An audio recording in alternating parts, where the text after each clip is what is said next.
Our next guest just got back from Europe, where she led a bipartisan Senate delegation and visited Poland and Germany over the weekend.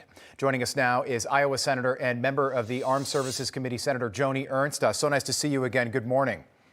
Yes, good morning, Rob. Thank you.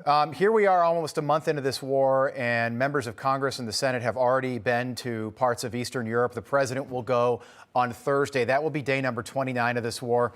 Tell us about seeing those refugees, visiting those sites. What was it like being there? Absolutely, Rob. And this was a bipartisan delegation of 10 United States senators. So I led the delegation in Germany and Poland. And while we were in Poland, we were able to see one of these refugee welcome centers.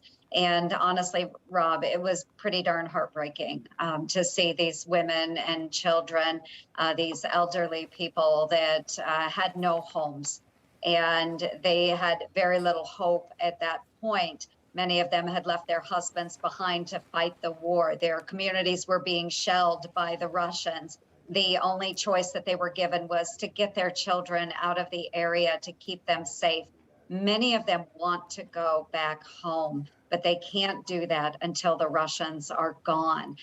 So it is imperative, and what we all saw was how desperately needed that not only humanitarian aid is, but also the lethal aid, which will allow the Ukrainian army to not just hold their own, but to defeat the Russian invaders. Yeah. Are you talking about these MiG-29 airplanes that we've been talking about now for 3 weeks or more? All of the above, Rob. Yeah. And we did hear from the Ukrainians, MiG-29, surface-to-air missiles, the Stingers, the Javelins, you name it. We should be providing them all of the above and making sure that, again, we're not just holding the status quo in Ukraine, but that they can actually defeat the Russians. And they can. The Ukrainians have the will to fight. They stated that they will fight to the last man to keep their country free. Senator, I'm wondering how safe. We've got 2 million refugees in Poland alone. Almost 4 million have been forced to leave their homes.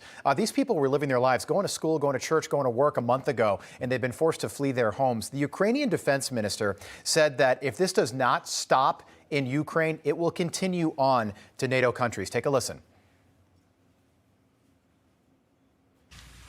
The only way how to stop the brutality in Ukraine is to stop Putin. Moscow is afraid of our army, so they are fighting civilians. This is a state terrorism. That is why Kremlin must be stopped, because it will go further. It will attack other countries.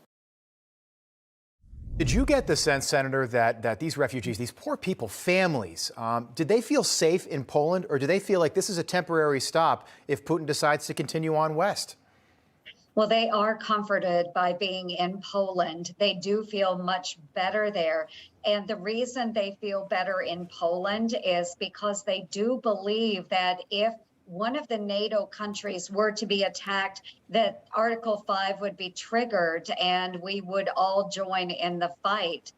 But we do believe that Putin has ideas about continuing on. And especially in Moldova, they are extremely concerned that if Ukraine should be taken down by the Russians, that they will continue into that country. They also are harboring a number of Ukrainians. So they feel comforted being in Poland. But again, Rob, they really want to go home. Yeah. And we want to make sure that they can. And this is here's day number 27. We are a month into this, and we'll all be watching to see what the president has to say when he visits, again, Brussels and Poland on Thursday and Friday. Senator, great to see you. Thanks so much for the update. We appreciate it.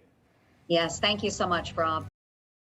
Hey, I'm Rob Finnerty. Thanks for watching. If you enjoyed this video, please join the conversation in the comments below. Don't forget to subscribe, too. Hit the bell icon to be alerted to breaking news. And remember, there's a whole lot more on Newsmax TV, America's fastest growing cable news network. Newsmax TV, we're real news for real people.